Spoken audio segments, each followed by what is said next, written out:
আমরা বৈষম্য দেখতে চাই না। প্রধানমন্ত্রী জনাব তারেক রহমানকে নিয়ে হাসনাত আব্দুল্লাহ ভাই যা বললো আপনারাই শুনুন। তো আমরা বৈষম্য মূলক আচরণ দেখতে পাচ্ছি।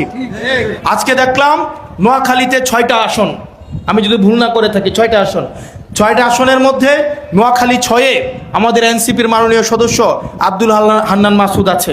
আমরা দেখলাম 5টা আসনেই বরাদ্দ দেওয়া হয়েছে, কিন্তু এনসিপির মাননীয় সংসদ সদস্য আব্দুল হান্নান মাসুদের আসনে বরাদ্দ দেওয়া হয়নি। এটা কি বৈষম্য না? মাননীয় সরকার, ভোটটা যখন হয়ে যায় এই পুরা জনগণের দায়িত্ব আপনাকে নিতে হবে।